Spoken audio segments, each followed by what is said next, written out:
Hey Ringside crew, welcome to the internationally known Dudes at Ringside podcast. And now here's your host, Joe, Panther the Third. Hello there, wrestling fans, and welcome to another episode in the middle of podcast month on the internationally known Dudes at Ringside podcast. I am Joe Panther the Third, and man, today I have an awesome podcaster that you want to meet. Let's give a warm Dudes at Ringside podcast welcome to Joe Monroe. Welcome, friend. Welcome. Hey, Joe, how's it going? Hey, it's Joe show today. Joe.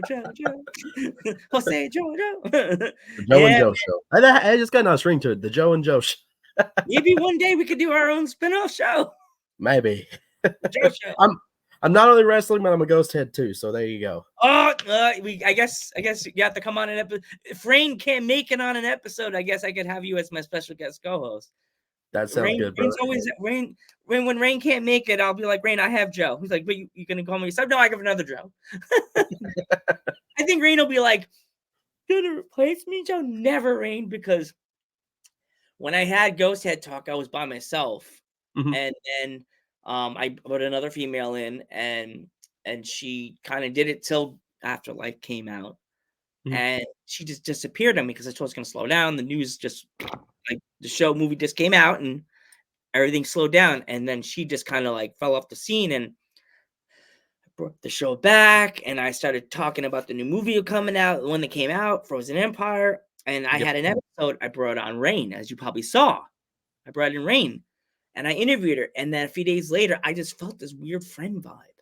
I felt this weird, like, could be a co-host with me on the show. And I messaged her, and I said, I was thinking about this. Took me a while to think about this, Rain. Would you like to become the co-host of Ghost Head Talk? And she was like, oh, really? Oh, my God. I'm so honored. She's like, are you sure?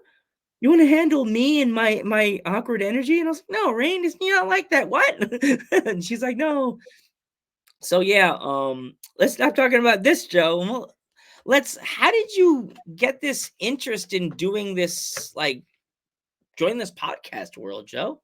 So it started off kind of like my tribute to professional wrestling. I was a wrestler at one point, and then health issues kind of halted after about 2.5, 3 years. So I was like, well, okay, what's next? There's always that, what do we do after we get done wrestling? And I was like, forget it. I'm just going to talk about professional wrestling. I want to start my own show. And the first 3 episodes was about Piper. As we talked off camera, we talked about Roddy Piper a little bit. One of my inspirations for loving professional wrestling. And then the promoter for Triple Crown Wrestling, as you can see, I'm representing Triple Crown today, got with me, and he's like, hey, how about we do this? And that's when the idea came for me being an being an in-person interviewer, then talk about the shows on like Wednesday or something. And then it just kind of grew from there. So it's taken off surprisingly quick, quicker than what I thought it would ever have done. So how many episodes have you done in total? Cool. Hang on. I've lost count. Oh, wow. Wow. I keep myself so busy with these things, between surprise lives on Facebook and on YouTube. Just recently, I started using StreamYard, so that way it can be on both my Facebook page and my YouTube channel. But I would say, total, I think I got like 60-something videos on my YouTube page, so something like that, give or take. That's awesome. So out of all your interviews, which one is the one you like go when you have to do something? Which episode is the one you like watch the most to get like more inspiration on what we do in this podcast game? So one I always watch my very first episode and be like, okay, this is where I grew from, because I was really excited to go and be like, yeah, okay, let's do this. Then I just watch a couple of I'll skip like a month or so, or a week or so, then I'll watch another episode. It's like when I was wrestling, I'm very picky about on myself in a way. This is how I can get better. This is what I can do. This is what I shouldn't do anymore. So it's about multiple episodes because I love critiquing myself, even though my wife says I'm a little too hard on myself. But Oh, I'm me too. a perfectionist. I'm hard on myself all the time when it comes to this stuff because, like, I'm my own person now, Mhm.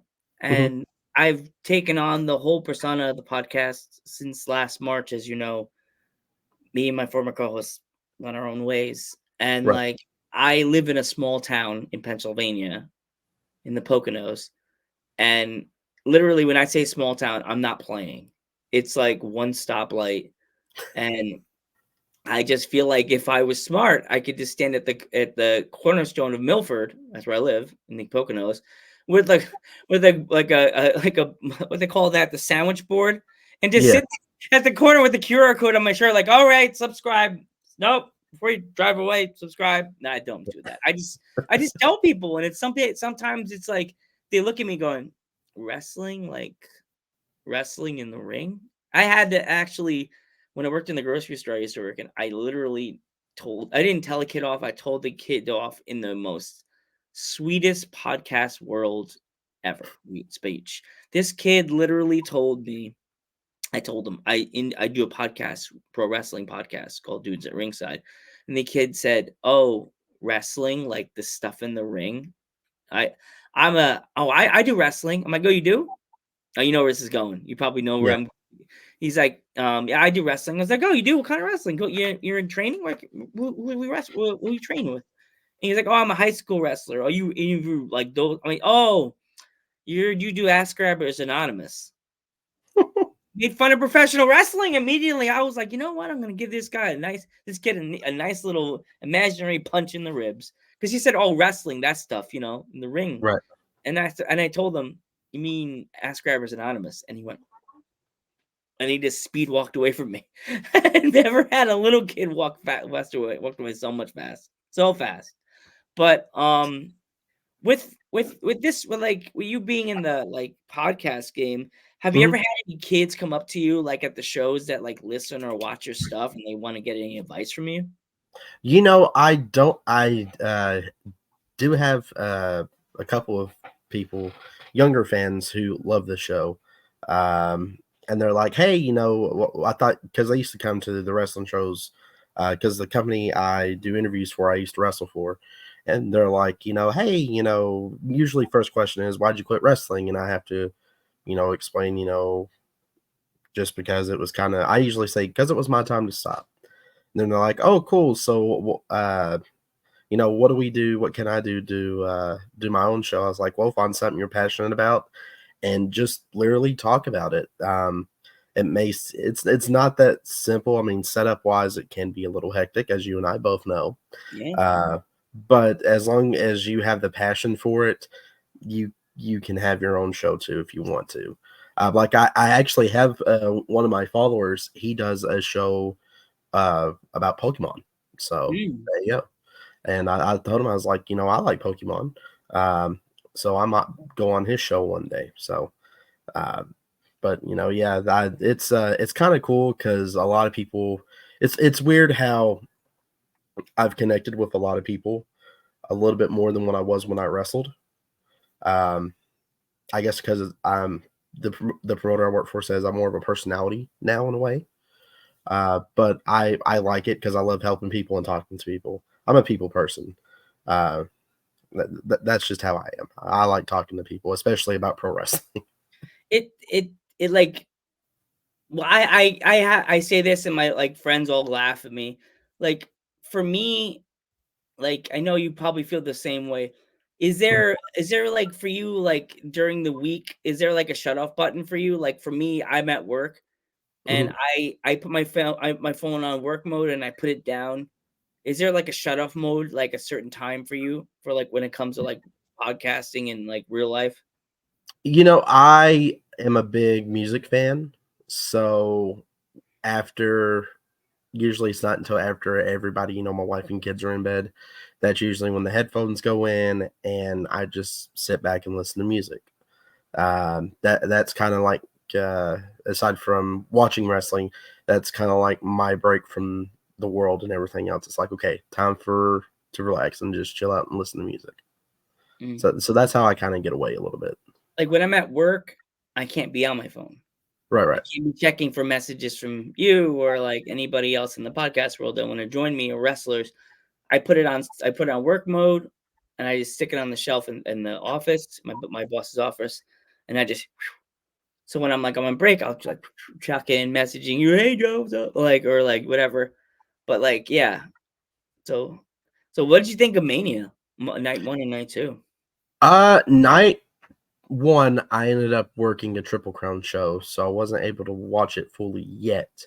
But I did get to watch night 2 live, and honestly, I have to say this is probably one of the most, if not the greatest WrestleMania I've seen in a while.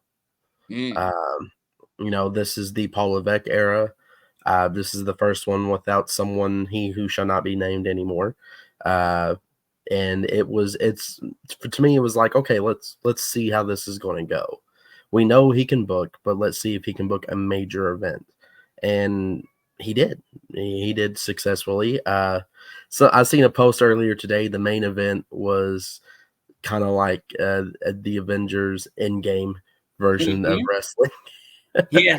I'm like, to usher in a new era, you have someone, a newcomer who deserves a title, Damian Priest, even though people were wanting Drew McIntyre, winning the title, cashing in Money in the Bank at that right, precise moment when he needed to, was perfect.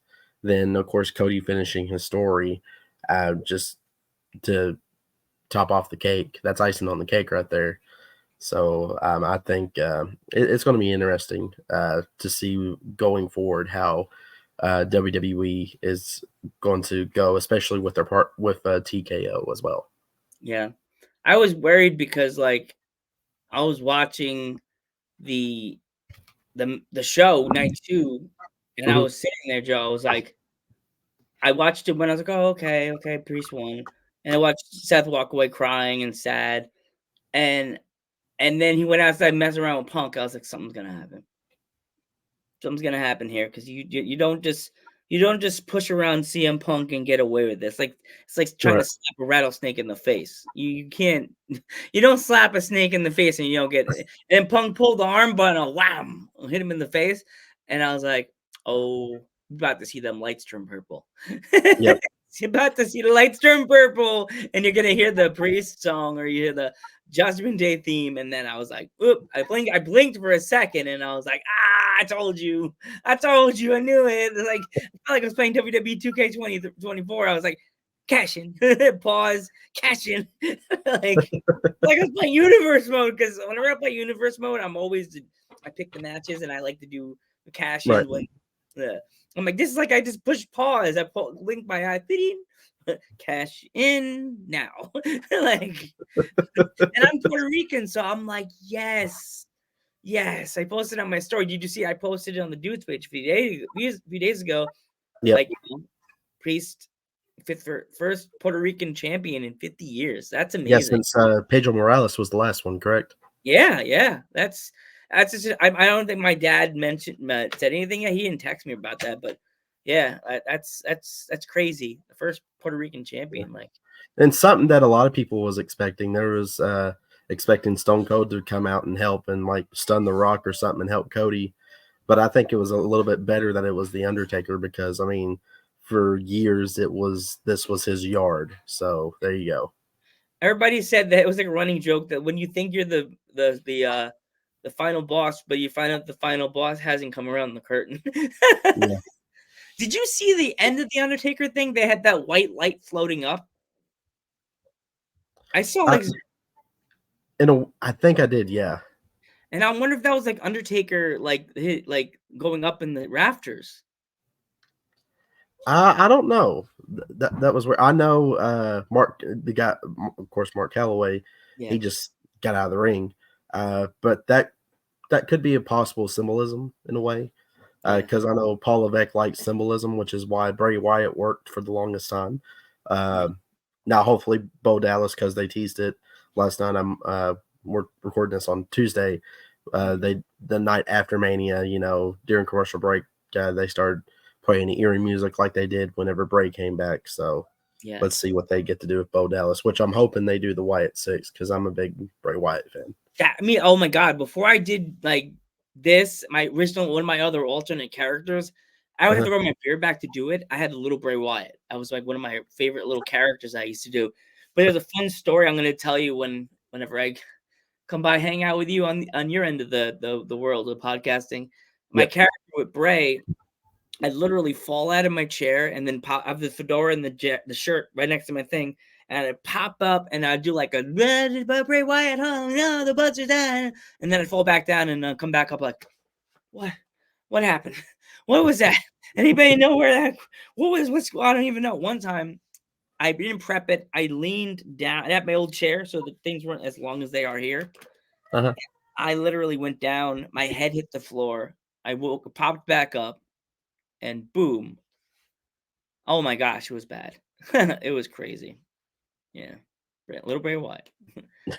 Yeah. I was like, oh my God. My friend's like, what happened? You were down there for a little bit. I said, I hit my head against the floor. Like, oh my God, you felt the chill. But yeah, I live in a basement house. I live in my house, my parents' house. So I live in the basement. So my head hit the floor, like the actual like concrete, the tile.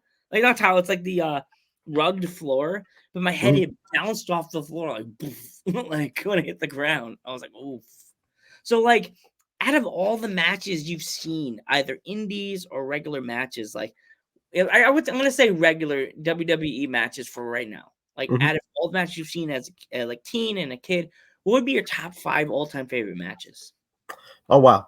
And we'll go in order from 5 to 1. 5 would be probably Austin and Rock Mania 18. 4 would be the ladder match at WrestleMania 10 between Razor and Shawn Michaels. Let's see. 3 would be Austin and Rock Mania 17, which is the best Mania, was the best Mania ever until 40. Second would be Bret Hart and Austin WrestleMania 13. And my favorite all time, we're going back to WrestleMania 10, Bret Hart versus Owen Hart. That was a good one. That's my favorite match of all time. And coincidentally, they're all WrestleManias, but WWE, that's my top 5 WWE matches. It's so funny. I'm showing a friend, one of my friends that he hangs out with me a lot, him wrestling, and he doesn't really watch wrestling. And I showed him back from WrestleMania 1, and man, Joe, he started freaking out about WrestleMania 1 because he has all those celebrities there, the old celebrities. He's like, "Oh, look, Muhammad Ali! Oh, look, it's the old Yankee manager! Oh my God!" And I'm like, "What?" We got to like, I think we're at WrestleMania 3 right now. We're watching all the stuff from WrestleMania 3, and he's like, and what's his name? Alice Cooper. We just stopped watching. Started a few minutes ago before we did the interview. We started watching the match between Cooper, Jake, and what's his name? Honky Tonk Man. Yep. And I guess they can't play the Honky Tonk music on Peacock. I don't know. That's weird. Yeah, it's like nowadays the music sounds like it's right in your living room. It's playing from the speakers of the Superdome or whatever it's called, that arena, and it sounds so far away, like you can't even hear the music. And my friend's like, "What does music actually sound like?" So I went on YouTube and looked up Honky Tonk Man theme song, and he's like, "I like that song." And I'm like, I played him Jake Roberts' song, and it's that. He's like, "Oh," and he's like, "Want to hear his other theme?" He's like, "Other theme, like was Bad Guy theme," and I played it. Oh yeah, it's the Trust Me. He's like, "Trust me, yeah, trust me." He's like, "You know why it's like that, right?" And he's like, "Yeah, why?" And I'm like, "He's a snake." Right. Get it? The snake. Trust me. He's like, "Oh, yeah." Oh, yeah. Here we go. This is like one of my last few questions. Like, if you could go back in a time machine and grab anybody, pull them to the side, and get on camera with them, interview them indies or new age WWF like wrestlers, who would it be? I'm going to be a little biased because this is a family member. I would grab my cousin Roland Hard, who wrestles for IWA Mid South. I would grab him and do an interview with him. He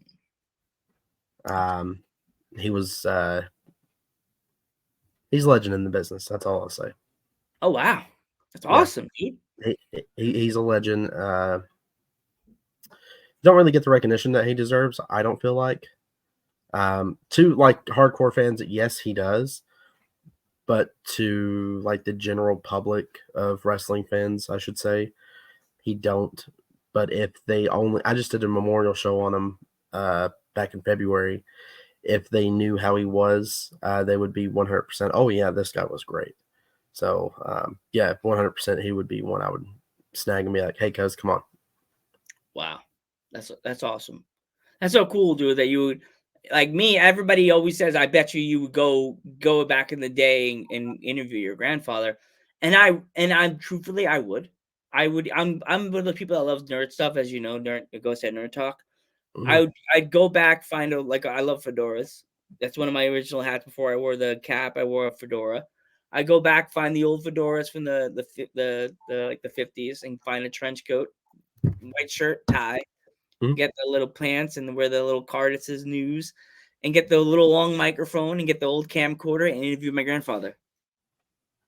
Not telling my name, I would even change my name. I'll be like John Hernandez. I'll change my name so he wouldn't hatch on and go, that last name sounds so familiar. Like I didn't want to like mess with. I would even keep the mustache, but I'll hit him with a little bit of like kind of truth, but not like truth. But like I know someone that you're gonna know in your future. You're never gonna meet him.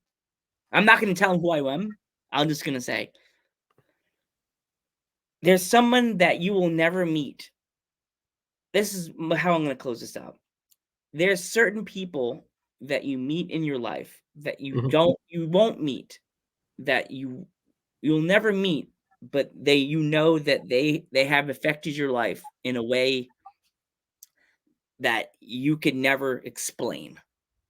Like I do. I never explain how much my grandfather means to me in my wrestling journey. And everybody has a journey in this wrestling world, and sometimes you'll never know how much they mean to you, even though they're gone.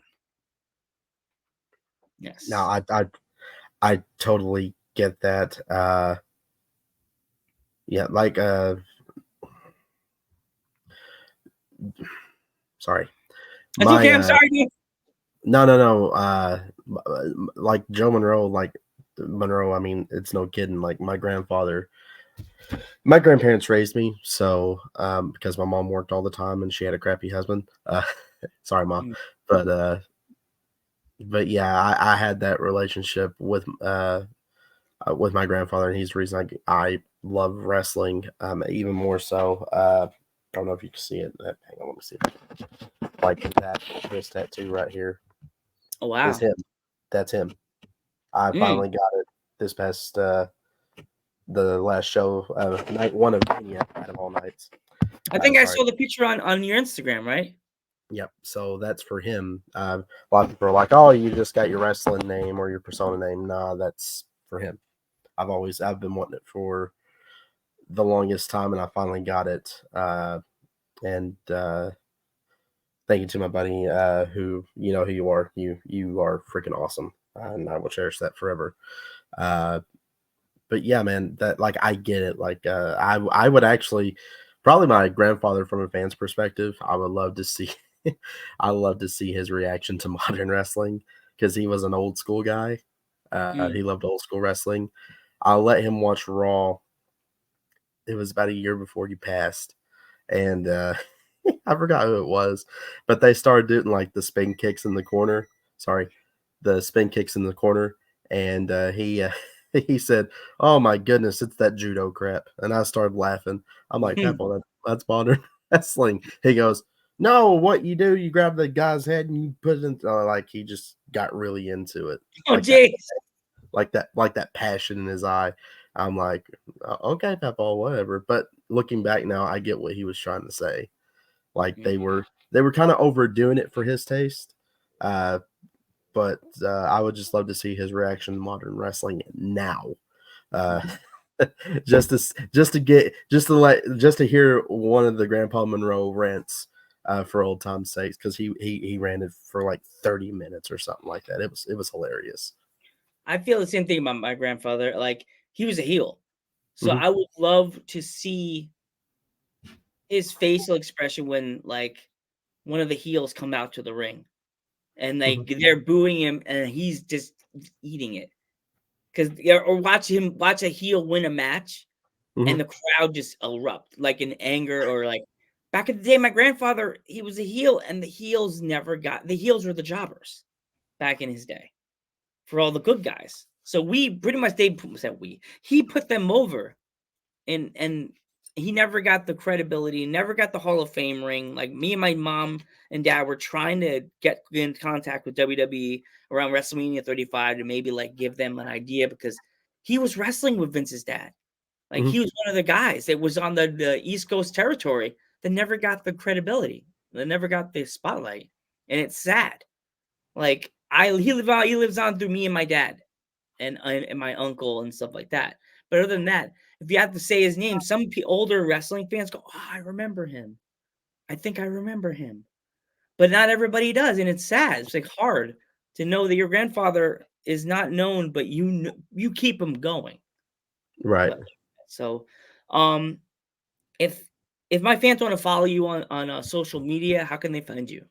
Sure. Social media, literally, all you got to type in is the Joe Monroe Show, even on Google. It's weird how that name is not used. It's just so simple. But you can find me on Facebook, Instagram. I'm under Joe Monroe on TikTok, and on YouTube, which currently, right now, I haven't checked YouTube in a while for followers. I think maybe we're getting hit. We're at 95 followers. Wow, I'm at 95 followers. Huh. Okay. Well, I'm almost to 100. I didn't realize I was close to 100. Way to go, Joe, man. Way to go, Joe. This shows you how busy I stay. I have 1,000 on the dudes page. It's just like on Instagram. It's like I always say Instagram. I don't know why I say Instagram. Instagram. It's fine. It's Instagram. Dude, I'm from Kentucky. I say Instagram.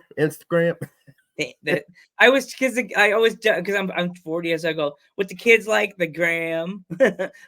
DM me on the gram. Send me a DM. I'm like, no. I don't want the girls to be like, send me a DM, Joe. Why are you saying that? That's what you gotta say. It's like, I'll just message you. That's usually what I say. I'll message you. The girls, I say, just message me. I'll be there. I'm always there unless I'm at work. I'll have my boss Right. open the phone for me. Just Joe, hold on. Let me see your face. He's working right now. Sorry, this is Joe's boss. Put the phone.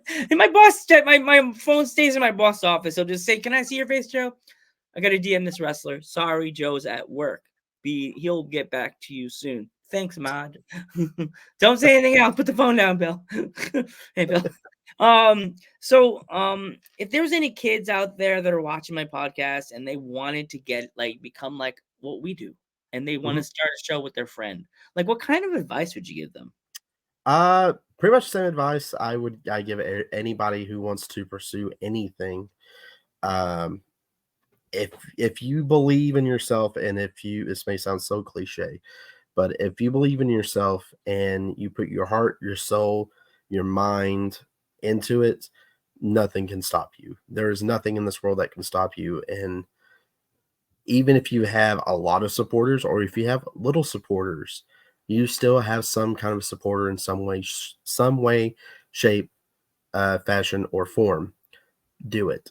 Do what you want to do, and just work for it. That's the best. That's the best advice I can give you, because that's how my grandfather raised me. You work for it, great things will come. And I think me working as hard as I have, and generally I'm kind of freaking out over the 95 followers on YouTube. I know that don't seem much, but to me that's a lot. And just getting over 500 followers on Facebook, just doing this the past 6-7 months, or however long I've been doing this full time, is I'm still in amazement. People watching this, oh man, that's small. Well, to me, that's a lot, and I think that's what people kind of get the misconception, like, oh man, that you got so little. Well, maybe to that person who's working their butts off, that's a lot. Let's help them out. So Yeah, like I feel the same way, dude. Like when I started doing this thing back in the day, I just didn't think it was gonna get so big, and now when I go out with these glasses on, people are like, "Oh, that's Joe. Hey, Joe." And they had one go, "Hey, Mr. Panther." And I was Mr. like, my Panther. dad was next to me. And I was like, "No, he's Mr. Panther. I'm the son of Panther. And I'm the grandson of the Panther." That's what my dad said. He's the grandson of the Panther. My dad goes, "I'm Panther 2. He's Panther 3." So my dad's like my heavy. My dad, you have to one day, if you ever came to the East Coast, I would definitely introduce you to my dad. And like, what? Oh yeah, do you want to announce this episode's actually I'll be on your show on the soon, but this 21st. this episode is going to be airing on the 19th. So you have Okay, any breaking news for the couple days. audience? So do what? Sorry, Joe. You have some breaking news from my fans. So Oh, absolutely. The 21st, which is 2 days after this, we're going to be on live. You and me. You'll be on my show. The Joes will be reversed. I will be hosting. You will be in the hot seat, answering questions, any and all questions. We'll get to talk about you. So it's going to be a great show. I already got a great feeling about it. And you were main event, but a couple people got ahead of you. So I'm sorry. oh man, dang it. So yeah, this is gonna be. I'm so excited to come on your show, and thank you so much for coming on my show to help me do podcast month, because I know you've been waiting in the waiting room, and you're on the stage with me on these hot lights and the dudes at Ringside, internationally known studio, the Panther Memorial Studios, where I have the lucha masks. You can't really see them. I have my lucha masks. My grandpa's friends are staring at me. Don't kill me. My grandpa will bite you. You can't see him. I got an Ultimo mask here and a random. I can't really see it. They're hard to see. I have to show you when we're done. You can't really see them. They're hard to see. No, you're good, brother. There you go. Well, thank you so much for coming on the podcast, Joe. I'm Joe Panther III. I'm Joe Monroe. And we will catch you in the next one.